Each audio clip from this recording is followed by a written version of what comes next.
네, 다음 소식으로 넘어가 보도록 하겠습니다. 북한 귀순병사 오청성 씨, 이제는 미음과 물김치 식사가 가능할 만큼 굉장히 건강이 빠른 속도로 회복되고 있다고 합니다. 일단 굉장히 반가운 소식인 것 같아요. 네, 맞습니다. 제가 볼 때는 거의 기적 같은 일인 것 같아요. 그렇게 가까운 거리에서 총상을, 그것도 한 발도 아니고 한 4-5발 정도를 맞았다고 얘기를 하고 있지 않습니까?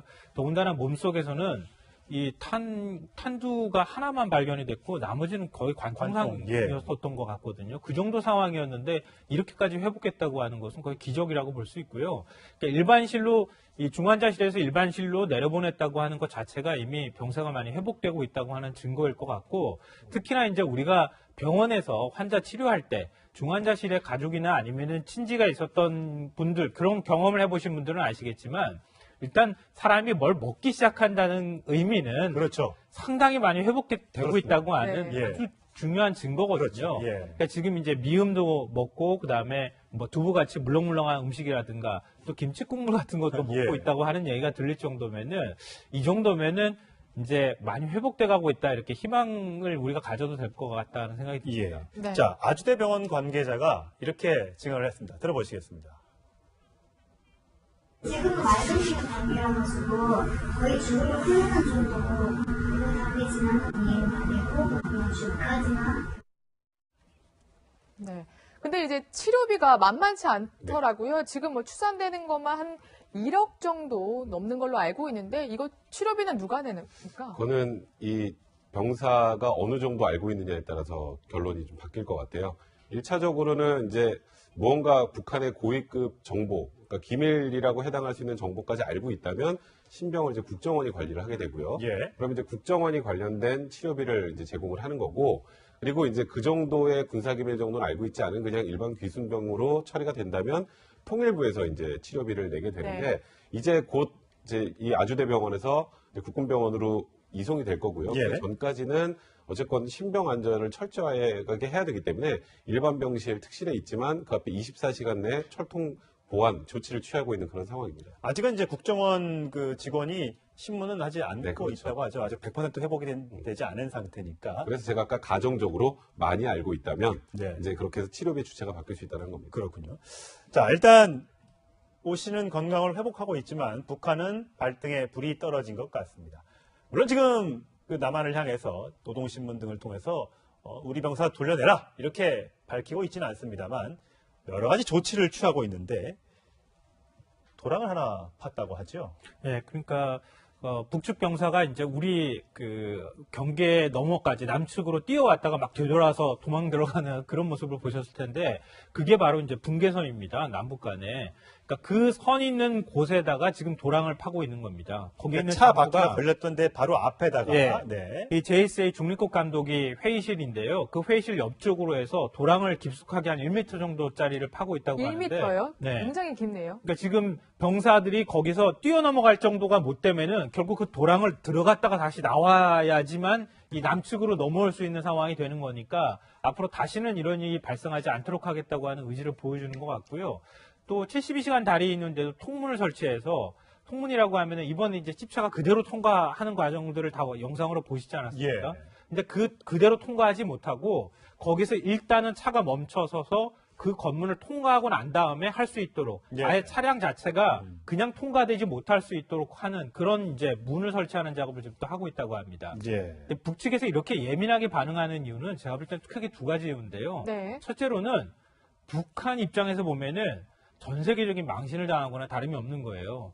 그러니까 북한 체제가 얼마나 허술한지를 다른 지역도 아니고 DMZ도 아니고 JSA 지역에서 이 중립국에서 관리하는, 유엔군에서 관리하는 지역으로 북한군 병사가 뛰어넘어왔단 말이에요. 총상을 맞으면서까지. 그러니까 전 세계에서 북한 체제가 얼마나 지금 허술한지를 전 세계 모든 국가한테 보여준 것이나 다름없다고 하는 게 하나가 있고요. 또 하나 의미는 북한군 내부의 동요가 굉장히 심할 수 있다는 겁니다. 왜냐하면 그러니까 북한에서 가장 아마 경계가 철저한 곳이 JSA 지역이었을 거예요. 근데 이 지역을 북한군 병사 한 명이 집차로 그냥 뚫고 넘어간 거예요. 그러니까 북한군 병사들이 생각할 때는 나도 얼마든지 넘어갈 수 있다고 하는 생각들을 할 수 있을 거라는 거예요. 이런 면에서 볼 때 북한 쪽에서 볼 땐 굉장히 이번 일은 좀 뼈아픈 사건이라고 볼 수 있고, 그런 것들을 다시 만들지 않겠다고 하는 그런 의지들을 이렇게 막 도랑도 파고 네. 뭐 통문도 설치하고 이러면서 보여주는 것 같습니다. 뭐 도랑을 팠지만 그 자유를 향한 의지야. 이제 앞으로 탱크를 몰고 올지 비행기를 타고 넘어올지 누가 알겠습니까? 저런 1m 깊이의 도랑으로는 자유를 향한 그 마음을 절대 이기지 못한다는 사실을 좀 알았으면 좋겠고요. 일단 우리가 지금 대북 확성기 방송을 그동안 하다가 좀 중단하고 좀 뜸한 지경이었는데 이번 소식들을 대북 확성기 방송을 통해서 북한에 네. 고스란히 알리고 있다면서요.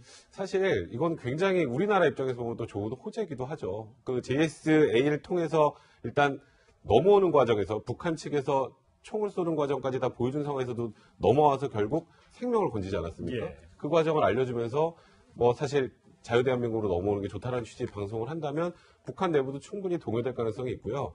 사실 북한에서 아까 조금 전에 말씀하셨던 것처럼 이번 과정 너무 치명적이었기 때문에 제대로 된 항의도 안 하잖아요. 왜냐하면 본인들이 총까지 쏜 영상이 다 공개된 상황에서 우리가 뭘 납치했다라거나 이런 쪽으로 이제 더 이상 주장을 못할 상황까지 연출이 됐기 때문에 북한 입장에서 굉장히 뼈아픈 거고요. 다만 이번에도 또 아까 그 통문 설치나 이 도랑 파는 것들이 또 정전협정 위반의 소지도 분명히 있어요. 이제 이런 부분들에 문제가 있다면 문제 제기는 확실하게 좀 하는 게 좋을 것 같고요. 왜냐하면 옛날에 도끼발행 사건 이후에 그러니까 시야를 방해하는 걸 설치를 못하게 돼 있어요. 예. 양쪽 다 뻥 뚫린 상태로 보게 해놨는데 그거를 스스로 지금 막겠다고 하고 있는 거기 때문에 거기다 또 기관총까지 또 증강해서 배치한다고 하고요. 그 안에는 원래 중화기도 설치를 못하고 권총으로만 해야 되는데 그날 사실 오창성 그 기준벽이 넘어올 때도 AK 소총을 쏘는 걸 저희 눈으로 보지 않았습니까? 그렇죠. 그런 부분에 대해서 확실하게 좀 항의 표시를 더 하는 게 좋지 않을까 개인적인 생각도 좀 드네요. 예. 네. 하여튼 이 북한 이 문제 병사 빨리 회복해서 북한의 실상에 대해서 우리에게 좀 낱낱이 더 생생한 얘기를 좀 해줬으면 좋겠습니다. 자, 두 분 말씀 잘 들었습니다. 네, 두 분 모셨는데요. 백성문 변호사, 김성환 시사평론가와 함께하겠습니다. 네, 안녕하세요. 안녕하세요. 네, 박근혜 전 대통령의 재판이 42일 만에 재개됐지만 박 전 대통령이 불출석하면서 23분 만에 종료가 됐습니다. 대신 재판부는 내일 재판을 다시 열어서 걸석 재판 여부를 결정하겠다 이렇게 밝혔는데요.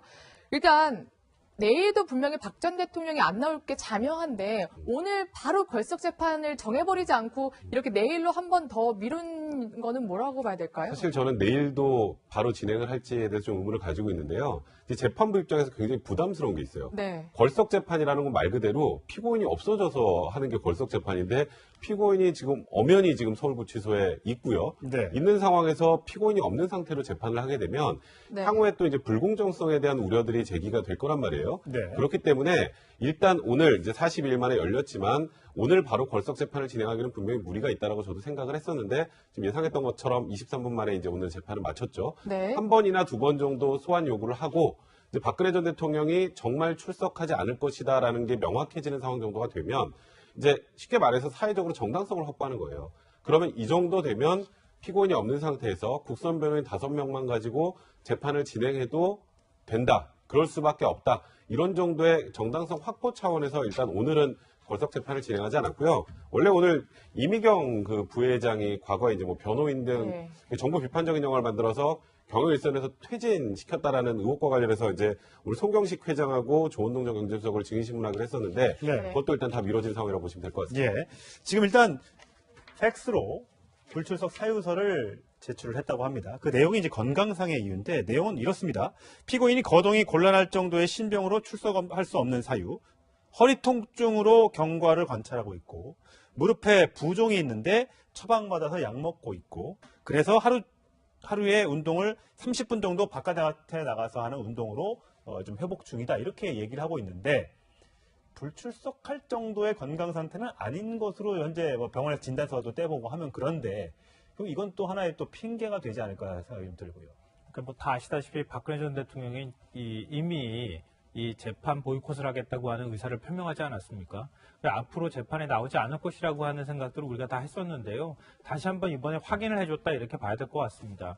말씀하신 것처럼 오늘 오전 7시에 갑자기 서울구치소 측에 건강상 이유 때문에 재판에 참석할 수 없겠다 이렇게 불출석 사유서를 제출을 했는데 그 사유를 보면 사실 지난번에 병원에서 정확하게 진단을 받았을 때도 이건 퇴행성 질환이다. 노인 나이가 들어가면서 예. 나타나는 그냥 어쩔 수 없는 현상에 가깝다라고 하는 진단 결과가 나왔는데도 이걸 가지고 사실 재판에 건강상 이유로 못 나오겠다고 얘기하는 것은 이전에 박 전 대통령이 얘기했던 것처럼 이번 이제 재판을 정치 투쟁화하겠다라고 하는 의사를 이번에 다시 한번 확인했다 이렇게 봐야 될 것 같습니다. 네.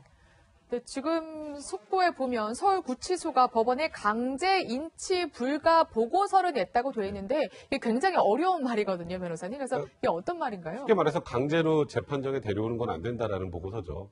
왜요? 그러니까 이제 뭐 건강상의 이유든 여러 가지 이유로. 그리고 사실 박 전 대통령 같은 경우에는 다른 아마 피고인이었으면 강제로라도 데리고 왔을 겁니다. 구인영장을 발부받아서. 근데 만약에 그런 모양새를 취할 경우에 사실 이게 오히려 더 여론에 좀 안 좋을 가능성도 있고 또 굉장히 지금 말씀하셨던 것처럼 정치 투쟁화하기에 최적화된 환경을 만들어준 상황이 되기 때문에 재판부도 그런 무리수를 쓸 가능성은 별로 없고요. 네. 지금 보기에는 일단은 내일 한번 기를 더 잡고 그래도 나오지 않는 사유 자체가 앞으로 계속 나오지 않을 것이 좀 명백하다고 판단이 되게 되면 그렇게 되면 이제 재판부도 어쩔 수 없이 이제 걸석 재판을 진행해서 일단 이번 재판을 끌고 갈 수밖에 없는 상황이 아닌가. 근데 이거는 사실 전직 대통령이라는 신분의 특수성도 고려가 된 그런 결정이라고 보셔야 될 것 같습니다. 예. 자, 걸석 재판 여부는 내일 가야 최종 결정이 될 것 것으로 보이는데 오늘 박근혜 전 대통령의 변호를 담당한 유영하 변호사 등의 변호인단을 대신해서 변호를 담당하게 될 5명의 국선 전담 변호인들의 면면이 공개가 됐습니다. 제가 사진과 를 준비를 해봤는데 조현건 변호사 가장 나이가 많고요. 60대. 네. 그다음에 나머지 강철구, 남현우, 박승길, 김혜영 변호사. 2명의 여자 변호사와 3명의 남성 변호사. 자, 국선 전담 변호인이라고 합니다. 네. 그리고 그 얘기는 국선 사건만 한다는 거죠. 다른 네, 사건을 그렇죠. 하지 않고. 국선 전담 변호인이 요즘에 굉장히 인기가 많은 직종입니다. 왜 그렇습니까? 저희 쪽에서. 원래 과거에는 정말 이제 공익적으로 특별한 사명을 갖고 계신 분들이 연수를 마치고 나는 국선 변호인을 하겠다 하면 다 됐어요, 옛날에는. 예. 근데 지금은 사실 뭐 여러 가지 측면인데 공익적인 목적으로 국선 변호인을 하시고 싶어 하시는 분들 계시지만 또 하나는 요즘에 변호사 시장이 너무 어려운데 예. 국선 변호인은 좀 그래도 아주 보수가 많지 않아도 안정적인 생활은 가능하거든요. 공무원 비슷한 거죠? 그렇죠. 네. 그러니까 국선만 하면서 나라에서 보수를 받는 거니까. 그래서 그래도 요즘에 불투명한 변호사 시장에서 이 정도면 괜찮다고 해서 요즘에는 연수원에서도 그렇고 로스쿨에서도 그렇고 성적이 굉장히 높은 분들이 국선 신청을 변호인이요? 하고요. 예. 작년 상반기 같은 경우 보니까 10.3대 1? 그러니까 10명 중에 1명만 국선 변호인 선정되는 굉장히 정도니까 높네요. 요즘에는 이제 저희 쪽에서 굉장히 이제 인기 있는 직종 중에 하나인데 이번에 국선 변호인 분들의 이제 면면을 보니까 재판부의 고민이 많이 묻어나는 것 같아요. 국선 변호인이 선정되는데 이렇게 경력이 많은 변호사들 선정 잘 안 합니다. 아, 그래요? 네. 아. 그리고 이게 5명이나 선정이 돼서 이렇게 딱 보면 조용건 변호사를 필두로 해서 이렇게 전체적으로 팀을 짤 수 있는 정도의 수준의 변호사들로만 채워진 거라는 생각이 들고요. 경력이 꽤 길더라고요. 조 변호사는 이제 가장 선임인데 2006년부터 국선을 전담을 했으니까 네. 11년 차고요. 그렇죠. 그다음에 그 밑에 있는 강철구 변호사도 2008년부터 했으니까 거의 10년 차. 베테랑 국선 변호인을 꾸렸어요. 그런 분들 정도가 돼야 지금 이 박근혜 대통령의 그 어마어마한 기록과 효율적인 재판 진행, 거기다 박 전 대통령이 접견도 안 해줄 거라는 것도 어느 정도 예견이 돼 있는 상황이기 때문에 네. 이제 만약에 이제 걸석 재판이 진행되면은 이런 생각하시는 분들이 있더라고요. 박근혜 전 대통령이 안 나오면 그냥 일방 진행으로 끝나는구나라고 생각하시는 분들이 있을 텐데 예. 그게 아니고요. 이 국선 변호인 5명이 증인신문상 다 만들어 증인신문 합니다. 아. 피고인만 없는 거예요. 아. 근데 다만 이런 질문을 해도 되는지에 대해서 박 전 대통령과 교감이 없으니까 아무래도 박 전 대통령에게 참석하는 것보다는 좀 불리하게 돌아갈 가능성이 예, 많지만 예. 이 국선 변호인이 지금 편파적이다, 불공정하다는 우려를 씻기 위해서는 박근혜 전 대통령과 접견을 하지 않더라도 어느 정도 재판 진행을 해줘야 된단 말이에요. 예. 그러다 보니까 재판부에서 좀 고심을 하고 좀 경력이 많은 국선 변호인을 선정한 게 아닌가 싶습니다. 예. 네. 베테랑 변호사를 이제 재판부가 지정해 주긴 했는데 박 전 대통령은 전혀 응답할 의사가 없는 것 같습니다. 방금 전해온 소식에 따르면 이제 조현건 변호사가 그 가장 이제 연차가 높은 변호사죠. 이제 법정에서 호소하기를 11월 13일, 13일, 20날 우리가 박 전 대통령에게 이메일로 좀 접견을 요청한다 이렇게 서신을 보냈는데 3일만 응답이 오고 거절한다는 뜻이고요. 또 13일, 20일은 아예 응답조차 없었다고 하더라고요. 그러니까 지금 이제 재판을 진행하기 위해서는 걸석 재판을 한다고 가정하면 그래도 변호인이 어떻게든 피의자하고 얘기를 해야 되지 않습니까? 네. 그러니까 지금 구치소에 있는 박근혜 전 대통령이 무슨 생각을 갖고 있고 당시에 뭔가 억울한 부분이 있으면은 검찰 진술조서에 나와 있는 또 여러 이제 증인들이 발언한 내용들에 대해서 박 전 대통령이 어떤 생각을 가지고 있고 어떻게 반박할 것이라는 얘기를 들어야 와서 재판에서 제대로 변론을 할 수 있을 텐데 지금 접견조차 거부를 하고 있다는 거 아닙니까? 네. 그러니까 지금 방금 전에도 말씀하셨던 것처럼 11월 3일, 13일, 20일 이렇게 세 차례에 걸쳐서 직접 만나지는 못하고 구치소 측을 통해 가지고 우리가 접견을 원합니다라고 하는 서신을 보냈는데 첫 번째 11월 3일 보냈을 때 내가 정중히 접견을 거부한다고 하는 네. 답신이 왔는데 그 다음에 두 번 보냈을 때는 아무런 답신조차 지금 없는 상황입니다. 예. 그러니까 박 전 대통령은 변호인하고 어떠한 소통도 지금 현재 원하지 않고 있는 것 같습니다. 예. 이렇게 만약에 돼버리면은 변호인은 변호인대로 국선 변호인이 현재 나와 있는 사건 기록을 토대로 해서 박 전 대통령을 변호하고 박 전 대통령은 그냥 혼자 계속 구치소 안에서 머무는 굉장히 이상한 상황이 연출될 가능성이 높아 보입니다. 예, 그동안 네. 박근혜 전 대통령이 몸이 좀 아프다고 하면 재판정에 많은 지지자들이 모였던 경험이 있는데 과연 박 전 대통령도 없는 재판에는 과연 몇 명의 지지자가 모여서 그 재판을 응원할지 두고 볼 일입니다. 곧 이제 이 아주대병원에서 국군병원으로 이송이 될 거고요. 예. 그 전까지는 어쨌건 신병 안전을 철저하게 해야 되기 때문에 일반 병실, 특실에 있지만 그 앞에 24시간 내 철통 보안 조치를 취하고 있는 그런 상황입니다. 아직은 이제 국정원 그 직원이 신문은 하지 않고 네, 그렇죠. 있다고 하죠. 아직 100% 회복이 되지 않은 상태니까. 그래서 제가 아까 가정적으로 많이 알고 있다면 네. 이제 그렇게 해서 치료비 주체가 바뀔 수 있다는 겁니다. 그렇군요. 자, 일단 오 씨는 건강을 회복하고 있지만 북한은 발등에 불이 떨어진 것 같습니다.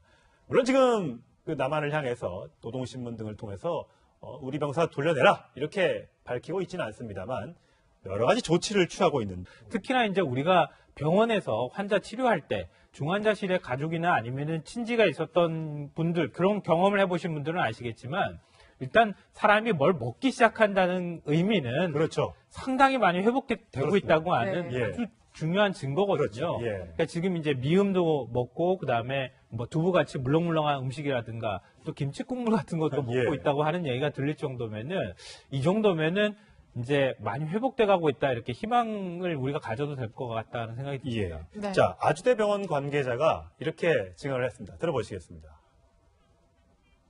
지금 말씀드린 관계라가지고 거의 죽음을 생각한 정도고 그런 답이 지나면 이해가 되고 그냥 주까지나 네. 근데 이제 치료비가 만만치 않더라고요. 지금 뭐 추산되는 것만 한 1억 정도 넘는 걸로 알고 있는데 이거 치료비는 누가 내니까? 그거는 이 병사가 어느 정도 알고 있느냐에 따라서 결론이 좀 바뀔 것 같아요. 1차적으로는 이제 무언가 북한의 고위급 정보, 그러니까 기밀이라고 해당할 수 있는 정보까지 알고 있다면 신병을 이제 국정원이 관리를 하게 되고요. 예. 그럼 이제 국정원이 관련된 치료비를 이제 제공을 하는 거고, 그리고 이제 그 정도의 군사기밀 정도는 알고 있지 않은 그냥 일반 귀순병으로 처리가 된다면 통일부에서 이제 치료비를 내게 되는데 네. 이제 네. 도랑을 하나 팠다고 하죠. 예, 그러니까 북측 병사가 이제 우리 그 경계 너머까지 남측으로 뛰어왔다가 막 되돌아서 도망 들어가는 그런 모습을 보셨을 텐데 그게 바로 이제 분계선입니다. 남북 간에.